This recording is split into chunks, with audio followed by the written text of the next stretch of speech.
तिलकदान होते गए और अशोक नगर वालों को पुनः दीपावली के बाद 9 वर्ष, अपन को कहना चाहिए 9 वर्ष, उस 9 वर्ष में भी हमें ब्रह्मचारियों का आगमन हो गया, संघ में प्रवेश की स्थितियां बन गई और ऐसे खांदू कॉलोनी बांसवाड़ा से बाल ब्रह्मचारी परख भैया, जो कि जिनकी बहुत दिनों से भावना थी, प्रेम से दाजू भैया बोलते हैं। पिताजी का नाम था अजय जैन, माता श्रीमती बीना जैन, जन्मस्थान खांदू कॉलोनी। इनके दादाजी का नाम था सागरमल जी, जो कि 82 वर्ष के हैं। इनकी दादी जी श्रीमती विमला देवी 80 वर्ष की हैं। दादाजी ने 50 साल तक समाज का करोड़ों रुपए का हिसाब किताब रखा है। एक बार जोरदार तालियां हैं, आज भी वो समाज में है। इनकी जुड़वा बहन, एक भाई एक बहन जुड़वा थे, श्रीमती प्रियल जैन, जमाई राजा आकाश जी धरियावत। इन्होंने शिक्षा की है, बीएससी नर्सिंग क्लिनिक, 3 वर्ष तक बड़ौदा में जॉब किया, 4 वर्ष घर का क्लिनिक खांदू कॉलोनी बांसवाड़ा में चलाया और सब कुछ छोड़ करके दादाजी के इकलौते बेटे थे इनके पापा के इकलौते बेटे, ये मतलब परंपरा में इकलौते बेटे थे, सब कुछ छोड़ करके दादाजी इकलौते थे, पापा जी इकलौते हैं और बेटा भी इकलौता था। और सुनो, बहुत बड़ी बात बता दूं, तुमने नेमिनाथ भगवान की कहानी सुनी होगी, इनकी भी सगाई पक्की हो गई।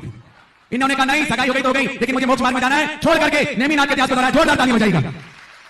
गुरु चरणों में श्रीफल लेके खड़े हैं, दूसरे भैया जी दूसरी ओर खड़े हैं, इनकी कहानी सुनाता हूं, पहले श्रीफल चल जाए, देखना एक और अद्भुत नजारा होगा। विधि सा जोरदार ताली बजाएं। सखी मंगल गाओरी, तेरी सखी मंगल गाओरी, घर घर आनंद मनाओ, आज देखो संग में ऊपर आ जाओ, मम्मी पापा आ जाए। इनके मामा जी भी यहाँ पर आए हैं, जिनका नाम मनोज जी है, और इनके बहनोई भी यहाँ पर आए हैं। और खांदू कॉलोनी के तो श्रेष्ठ हमारे साथ आए, अशोक जी घुंगरावत है, और अपने क्या बोलते हैं मनोज जी पंचोरी, विष्णु पंचोरी, हरि जी फूफा जी, और खांदू कॉलोनी में हमारे बांसवाड़ा के पंडित जी, प्रासु पंडित जी, जो भी साथ में आए आ जाए। ऐसे परिवार के सम्मान में आप जोरदार तालियां बजाएं। ओ प्रभु तोरण से रथ फेरो, प्रभु तोरण से रथ फेरो, के राजुल उनके पीछे पड़ गई, देखो देखो के राजुल उनके पीछे पड़ गई हो जी। गुरु तोरण से रथ फेरो, हाथों ऊपर। अरे तुम लोगों ने बैराग नहीं लिया कि बैराग का बोलना करो, हाथ उठाओ और जोरदार ताली बजाओ, हाथ उठाइए, तालियां बजाइए और ऐसे भव्य नजारे के साक्षी बनिए। आज सुनो, तालियां बजाने से कुछ नहीं होगा। आज अगर कोई नजारा होगा, जिज्ञासा समाधान के पश्चात हम सब एक शोभा यात्रा निकालेंगे, जिसको बोलते हैं बिनौरी। यहाँ की महिलाएं पुरुषों सबको चलना है और शहर में अद्भुत नजारा प्रस्तुत करेंगे। 3 बगियां होंगी, बैंड होंगे, डीजे होंगे, पूरा परिवार होगा और हम सब अगर इनके साथ जाएंगे तो एक बात मान के चलना, ऐसा लगेगा हम सब नेमिनाथ की बारात में गए थे। दूसरा परिवार देखो, एक अद्भुत नजारा आज का, जब महाराज श्री आहार के लिए निकले, बाल ब्रह्मचारी दीपक भैया के यहाँ पड़गान हुआ। ऐसा ही अद्भुत नजारा था विदिशा का, शीतल सागर जी महाराज, जिनके यहाँ ऋषि भैया बोलते हैं गुरुदेव गए और ब्रह्मचारी ने श्रीफल चढ़ा दिया कि मुझे संग में चलना है। उसी दिन उपवास, उसी दिन दीक्षा हो गई। ऐसे हमारे दीपक भैया के यहाँ हुआ, जिनके पिताजी का नाम है अशोक जी, माता का नाम है श्रीमती मंजू जी, बहन आयुषी आरती जैन, शिक्षा कॉलेज बीए, अशोकनगर मध्य प्रदेश। आज इनका नाम तब पड़गान हुआ और इन्होंने गुरु चरणों में अपने आप को समर्पित कर दिया। जोरदार तालियां। इनका जन्म 2002, अब उम्र लगा लो कितनी है, 2002 का जन्म है, जन्म तारीख 23 साल की उम्र में, और ये भैया खांदू कॉलोनी वाले 30 साल की उम्र में आ गए। इनका आजीवन व्रत राधोगढ़ के पंचकला में हो गया था। अब देखिएगा, सबसे बड़ी बात है, ये भी बहुत बड़े केसीआर अकाउंटेंट रहे, इन्होंने सब कुछ छोड़ दिया और गुरु चरणों के केसीआर बन गए। जोरदार तालियां। इनका परिवार भी पूज्य महाराज के चरणों में आजकल लेने खड़ा है। जीवन के किसी भी पल में हाँ देखिएगा, पूज्य के चरण समर्पण कर दिया। अब महाराज जी स्वयं इनको उपकरण दे रहे हैं, कमंडलू, मां जिनवाणी, जो इनके उपकरण है, क्योंकि ज्ञानार्जन करने के लिए ये उपकरण है, सौ जाति के लिए ये उपकरण है। अब इन्होंने लैंड बात का त्याग कर दिया, खुले आसमान में जाएंगे, मुनि की चर्या, अलग जी की झुलक की चर्या का पालन करेंगे। एक बार जोरदार ताली हो जाए। कहीं दर्पण देख विरक्ति, कोई मृतक देख बैरागी, बिन कारण दीक्षा लेता, कोई पूर्व जन्म का त्यागी, सुधा सागर जी का आशीर्वाद हमें मोक्ष राह दिखलाता, गुरुदेव का आशीष पाया पूरा जग धन्य हो जाता।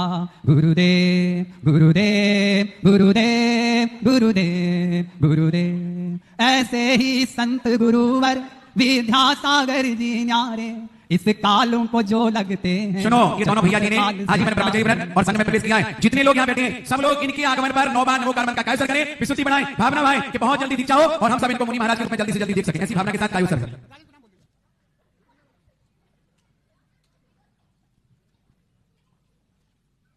नवग्रह उसके रहे पक्ष में, जो जप ले 9 बार नमोकार नमोकार, महामंत्र नमोकार। हाथ ऊपर उठाइए, अद्भुत नजारा देखिए, जबकि श्रमण योगी राष्ट्र संत गुरुदेव सुधासागर जी महाराज की आशीष की छांव, कोई 2 नवयुवा बिल्कुल नवदीक्षित ब्रह्मचर्य के संस्कार ले रहे हैं। नमो गुरुदेव।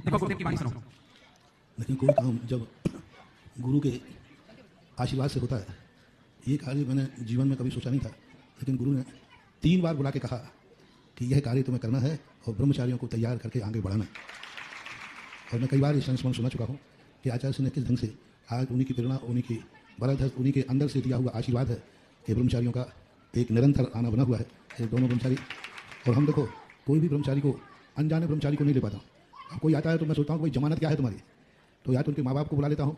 अब जैसे खांदू कॉलोनी से आए तो मैंने कहा भैया जमानत क्या है, तो अशोक घुंगरावत है, इन्होंने जमानत दी। फिर इनके मम्मी पापा तो हमारे पुराने जमानती निकल आए हैं।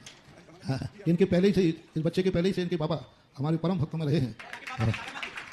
और दादा सागरमल जी, ये सब ऐसे समर्पित रहे हैं और इस समर्पित परिवार से आया। पहले बीच में चतुर्मास में आया, लेकिन फिर भी पक्के हो जाओ, फिर आज पक्के होकर के, दृढ़ होकर के, और फिर मैं तो थोड़ा कठोर हुई, हालांकि पहले दिन ज़्यादा कठोर बनता हूँ, बाद में थोड़ा। और आपके अशोक नगर के बाबू इन्होंने भी बहुत पहले से, चतुर्मास जब हुआ नहीं था उसके पहले से ही इन्होंने अपना लगा दिया था नंबर। हमने कहा सोचेंगे सोचेंगे सोचेंगे, विचार करेंगे, टालते टालते आज इनके यहाँ हुआ तो उन्होंने कहा महाराज जी अब मत टालना है, तो हमने कहा ठीक है, इन दोनों ब्रह्मचारियों को ये भी बहुत दिन से बहुत अपने सरल परिणामों से बहुत अच्छा आगे बढ़े। आप सब लोग भावना भाएं और अच्छा भावना भाएं। क्या भावना भाएं? हाँ हाँ, बस यही भावोगे, ये नहीं भावोगे कि जल्दी जल्दी हमारा भी ऐसा हो। हाँ, हम लोग भी जल्दी जल्दी मोक्ष मार्ग पर जाएं। ऐसे ही आप लोग इन प्रसंगों पर भावना करना चाहिए, भाव करना चाहिए। दोनों को आशीर्वाद, इनका मोक्ष मार्ग प्रशस्त हो और आगे मोक्ष मार्ग पर निरंतर बढ़ते जाएं। यही आशीर्वाद। महाराज जी कह रहे थे हम कठोर हैं,